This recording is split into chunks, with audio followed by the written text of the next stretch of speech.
Let's talk about Ben Jonson and the excerpt from Timber or Discoveries. Ben Jonson, that's him there, was a contemporary to Shakespeare, a really interesting guy by any standard or measurement.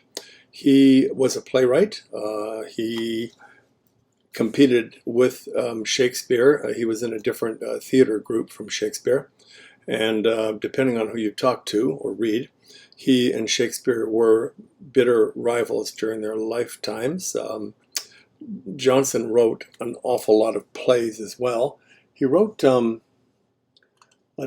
wrote one called The Alchemist, which is about alchemy or transforming baser substances into gold. Every man in his humor and every man out of his humor. A humor was a biological imbalance, chemical imbalance in the body that caused different psychological disorders. Isle of Dogs, a very interesting play. What else did he write? Tale of a Tub.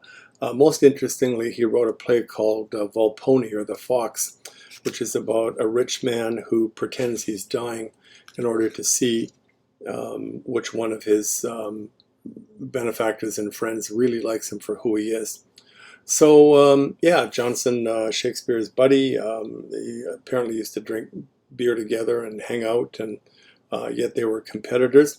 When Shakespeare died in 1616, there is no recorded evidence that I know of that Jonson responded. But by 1623, when the first folio was published, that's the first official collection or anthology of Shakespearean plays, Jonson wrote a very long poem that is included at the beginning of F1.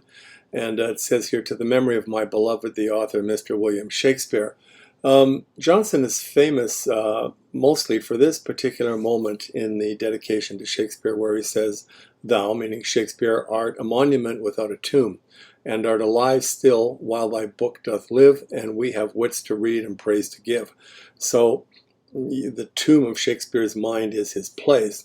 "That I not mix thee so, my brain excuses, I mean with great but disproportioned muses. For if I thought my judgment were of years, I should commit thee surely for thy peers, and tell how far thou didst our Lily outshine." We're going to talk about Lily a little bit later in this talk. Or sporting Kid or Marlowe's mighty line. Kid is the author of the play Spanish Tragedy, which is the origin of Hamlet. Christopher Marlowe, both these guys are formidable playwrights. And here's the line that sent everybody into a tither. "And though thou hadst small Latin and less Greek, from thence to honor thee, I would not seek for names." This has led to what we call the Oxford School in Shakespearean criticism, the belief that Shakespeare didn't write Shakespeare, that Shakespeare was actually written by somebody else, the Earl of Oxford, Christopher Marlowe, all kinds of speculation there. But because Jonson knew Shakespeare very well, it's interesting that Jonson observes here in this dedication that Shakespeare knew small Latin and less Greek. And this is important because for the Renaissance humanists who come out during this time, those who are university educated, and a lot of them are bilingual or trilingual, so they speak English and they're fluent in Latin and or Greek. And then you get a guy at the end of the period, John Milton, who actually was fluent in all of those languages and Hebrew as well. So it's not unusual for educated writers in this time to quote in Latin and in Greek. And that's why in the Jonson passage that we're going to look at today, there are all these Latin references, because he is steeped in Roman tradition and culture. So there is our Ben Jonson.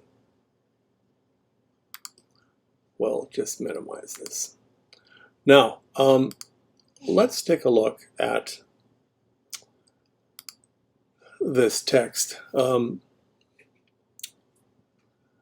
The first thing I want to say is you will see all the way through these Latin phrases.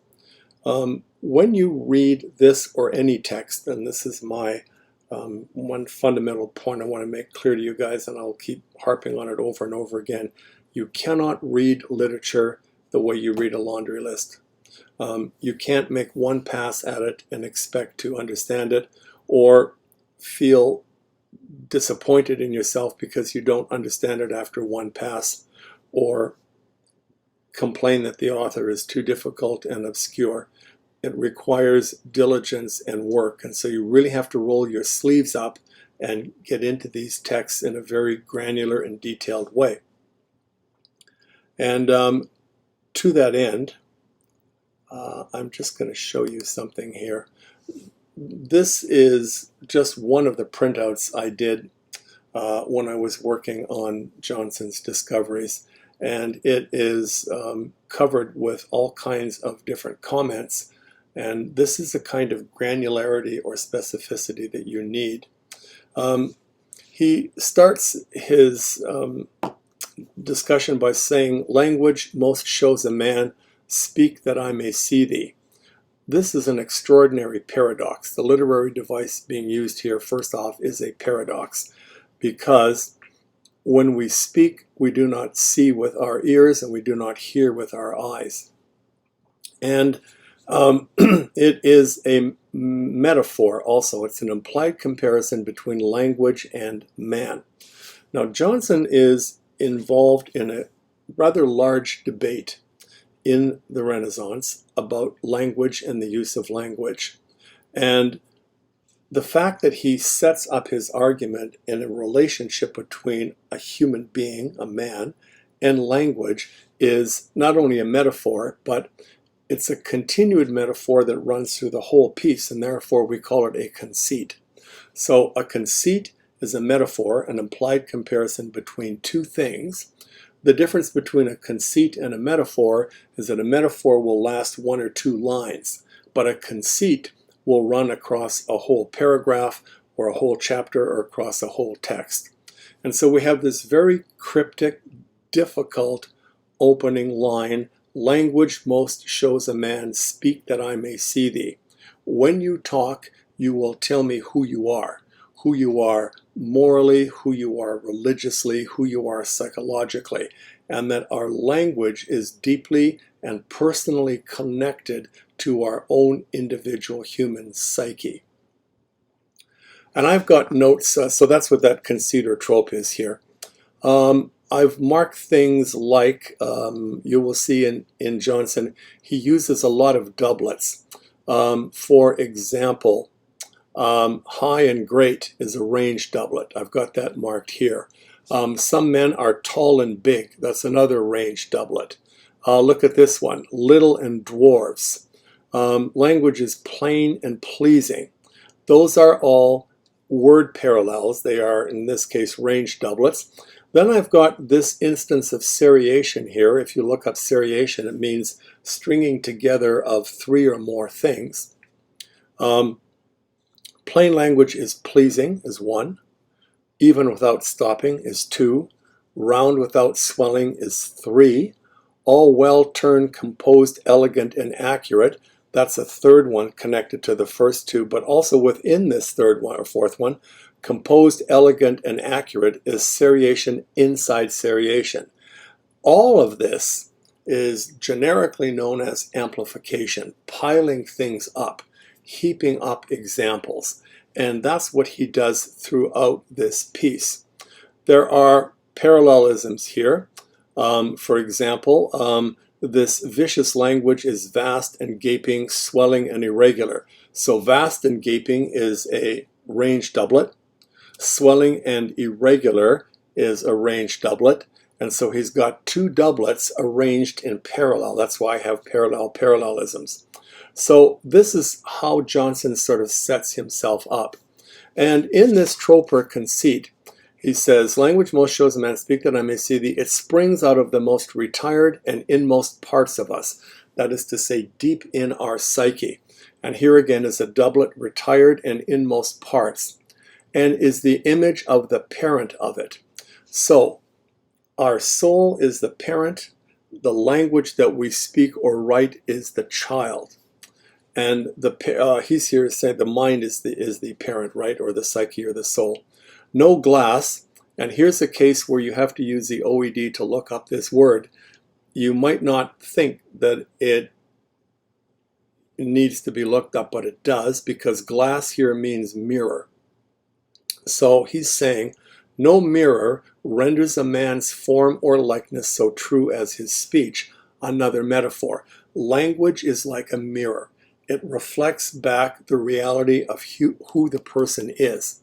And so he's piling up all of these examples that language is such an intimate and idiosyncratic and individual part of who we are. And he goes further, language is likened to a man. Now it's a simile. Language is like a man. And as we consider feature and composition in a man, so we look at a man's facial features or his body structure or how that body is made up, so words in language, a parallelism, the body and language. And so in the same way that we would look at how a man's face is put together, the proportion of the eyes, the nose, the mouth, the shoulders, all of that stuff, and come by adding up all of these parts of the individual, we come to an impression of who the man is. So here's the comparison, words in language, in the greatness, aptness, sound structure, and harmony of it, more seriation. So you can see how he's starting to pile things up. Look how he proceeds here. Some men are tall and big, a range doublet. So some language is high and great.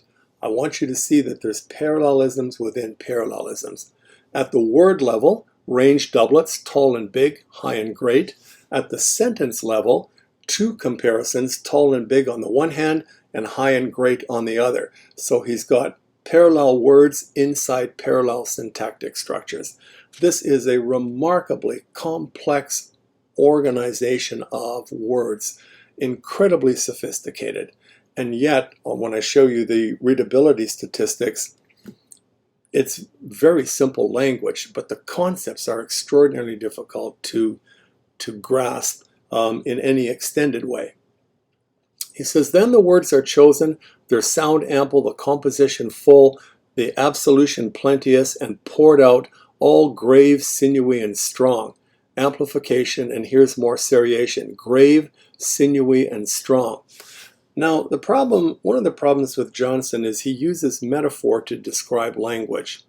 And the problem is that the metaphor is not always a clear explanation of what he means.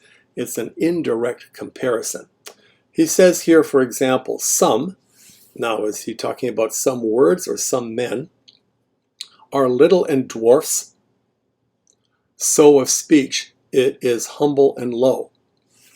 So just as some men are very short and small, so in language, when you have short words, that particular style he calls humble and low. The words poor and flat, the members and the periods here refers to sentences or clauses, are thin and weak. And who knows what he means by thin and weak? Again, it's a metaphor. It's also a range doublet. But he's saying that simple words and very short sentences provides what he calls a low, humble and low style.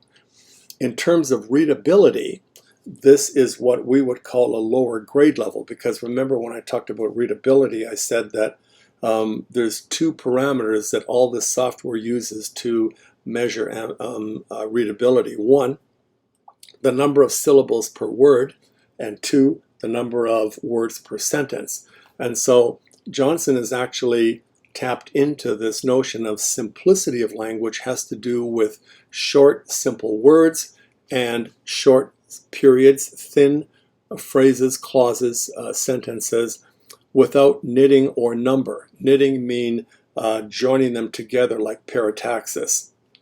When we take a look at Jonson's language, and here I put it into, this is the particular readability tool that I have a subscription for. So what I did was I copied and pasted this particular text. One thing I did do, however, when I copied and pasted it, this little phrase here, para 1, which means paragraph 1, has been inserted by the editors and actually is not part of Jonson's speech. So before I copied and pasted into my readability tool, I had to delete all of this stuff because this is not Jonson's language either. And I had to go through and I had to delete every one of these because I don't want them counted in the readability test. Okay, so just so you're clear on that. So when we look at the readability results, he gets a D for difficulty. Overall, what this tool is saying is that this is extremely difficult language to read. And yet, the Flesch-Kincaid grade level, by the way, in this tool, when I mouse over it, it tells me up above what the tool measures. It's coming out at about a grade 9 level, which should be pretty simple, but it isn't. And here is the first sort of paradox in understanding Jonson. His readability scores are quite low, but his difficulty is quite high. You can see other parameters here. Let's see if I can show you some. Not the readability.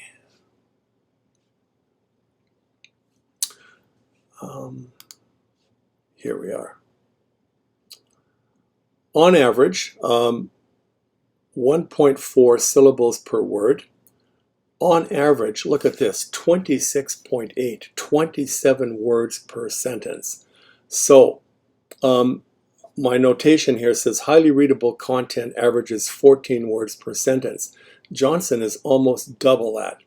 So when I begin to describe his language or style, I would say the way he's writing is to create the illusion of simplicity by using a vocabulary that is very fundamental and short, only 1.4 syllables per word on average, but the complexity comes in the sentence length.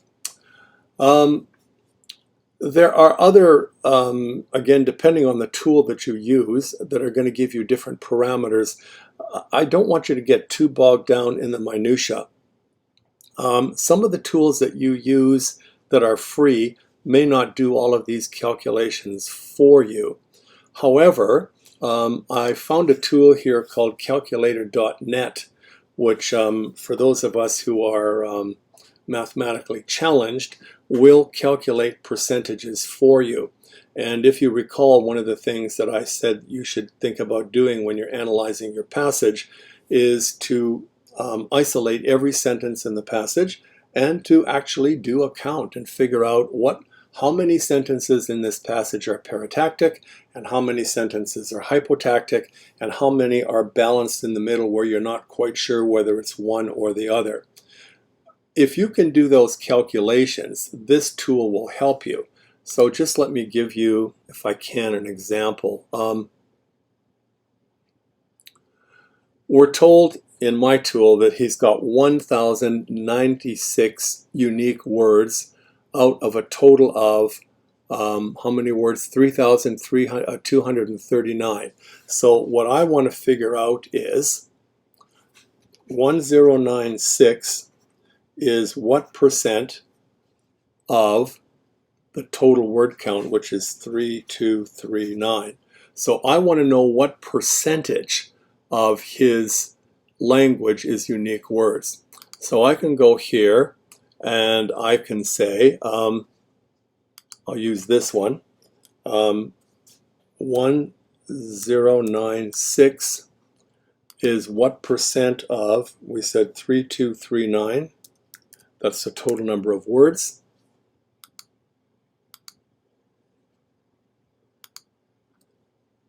Where's my answer? Oh,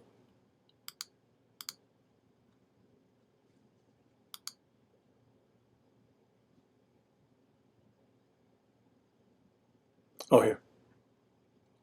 Came right at the top, I didn't see it. So let's round this off to about 34%. So I can go back here and I can now say the number of unique words that Jonson is using in his speech is 34% unique words, which means that the remaining words are all repeated. That may or may not be significant. It might be helpful when we go to figure out what the structure is. So I'm starting to do a couple of things. Number one, what have I done here? I have engaged the text in terms of its topic or theme. The title doesn't help me in this particular case, but the opening paragraph does. What this whole text is about is comparing the use of language to the human anatomy.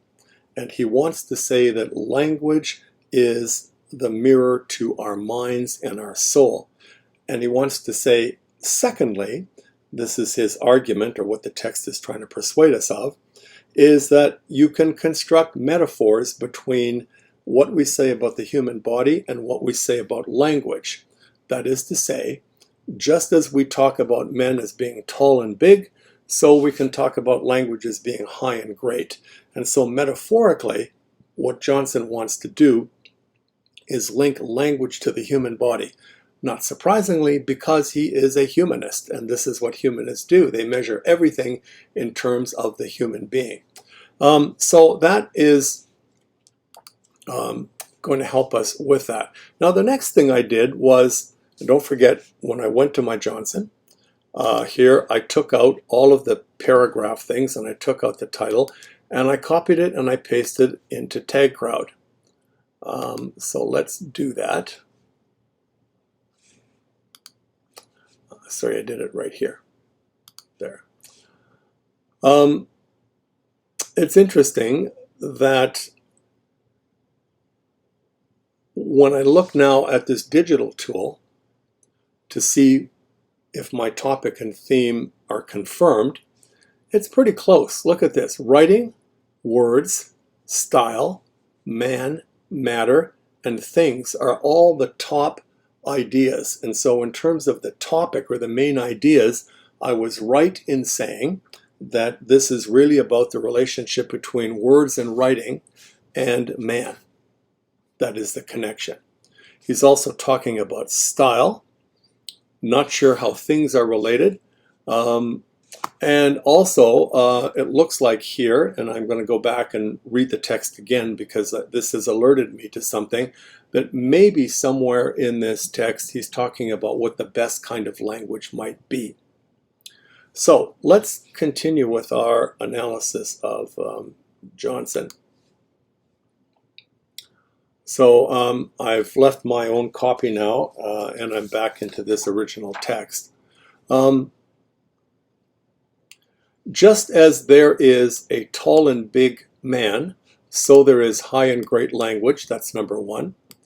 Just as there are men who are of middle stature, so there is language that is middle stature, plain and pleasing, even without stopping. That means without periods, colons, or semicolons. I don't know what he means by round. Again, this is a metaphor, that it's a comparison.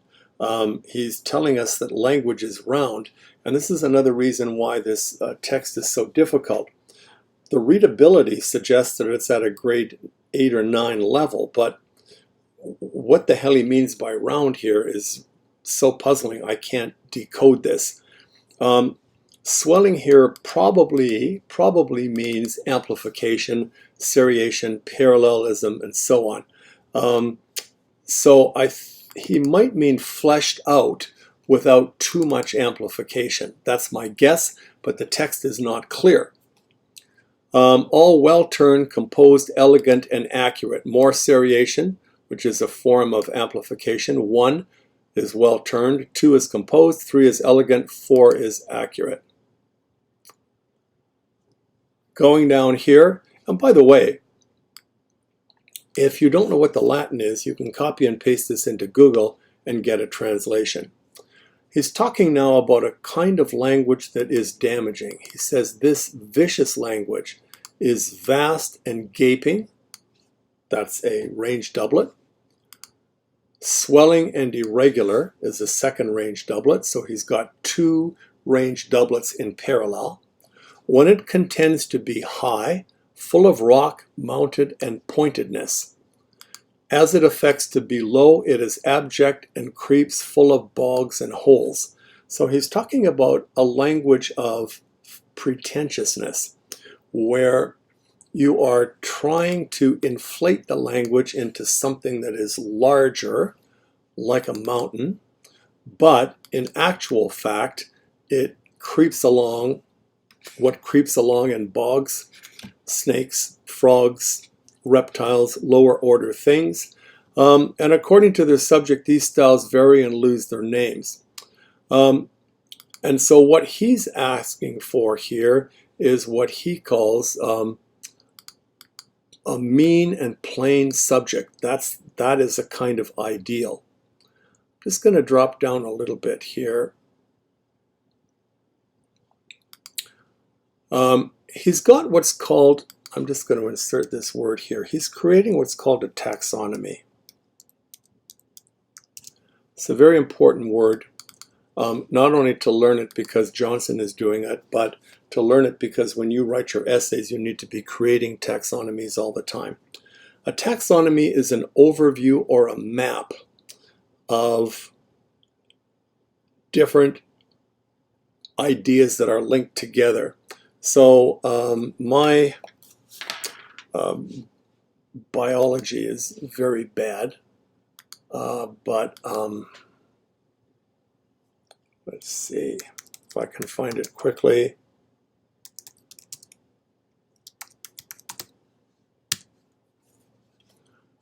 For those of you who take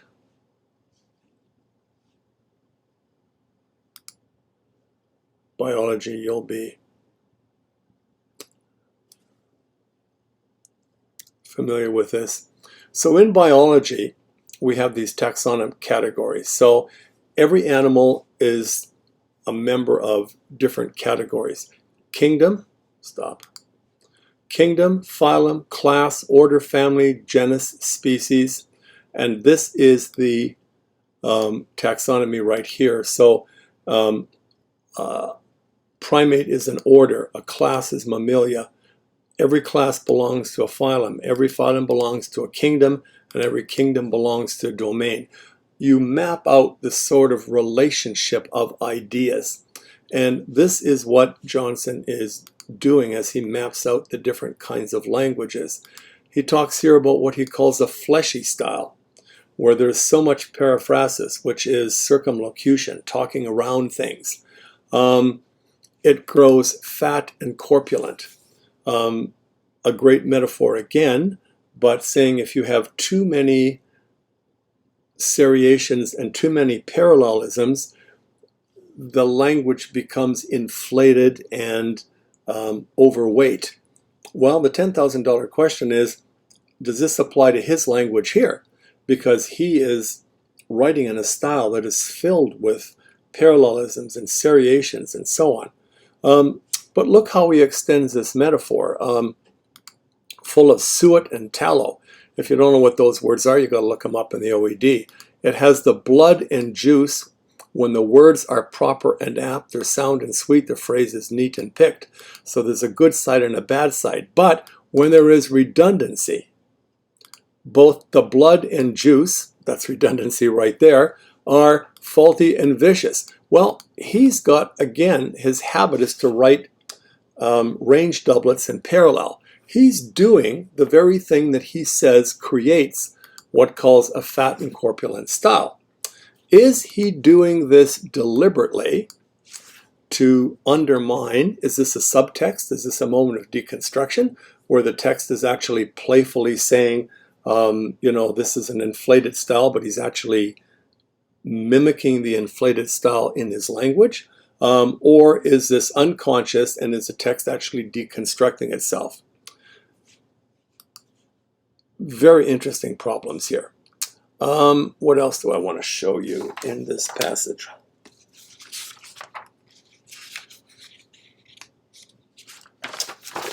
Yes, I'm just going to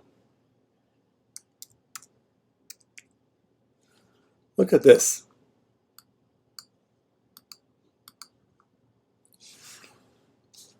For a guy who writes in a simple language, or claims to be, he says here, we must not go about like men, anguished and perplexed, another range doublet, for vicious affectation of praise. The purpose of language is not to impress people, to get them to say how smart we are, but calmly study the separation of opinions, find the errors have intervened, awake antiquity. This reference to the past is a reference to ancient Rome and Greece. A fundamental part of Renaissance humanism is to go back to those ancient times. But make no parties with the present. Don't be caught up with fads of the moment. Mingle no matter of doubtful credit with the simplicity of truth. This is an ethical thing. In a particular style of writing, you need to be ethical and diligent in telling the truth. But gently stir the mold about the root of question and avoid all digladiations. What the hell is he talking about, digladiations? He's talking about a language that is supposed to be simple and clear, and he uses a word that's going to send you scurrying to the OED. I'm not going to tell you what that word is because you're going to have to go and look it up. And so let me just zoom out a moment here and reiterate a couple of larger points about how you read these texts. You may have to take one pass through the text doing nothing but identifying hypotaxis and paratactic sentences. You may have to take a separate pass identifying left and right branching sentences. And then a third pass through the text identifying all the range doublets.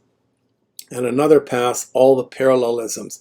And another pass, all of the seriations. And so my recommendation is, at least when you're creating your rough work, I like to work on paper. You can do this all inside Word as well, but I usually print 3 or 4 copies of the text, and I go through with one parameter at a time from start to finish, trying to identify all of these ideas. And so at the end of the day, we should be able to come up with some kind of analysis of Jonson's timbre or discoveries, at least the passage that we have. And we could say something like, this is language written in a style that appears to be easy, but is not. It appears to be listing different kinds of styles of language. The argument, the theme of the piece is double-fold. Number one, that language reflects our inner psychology, our moral and ethic sense of ourselves. And number two, that when you talk about dividing language up into different kinds of styles, the metaphor you can use is the human body. And so, no,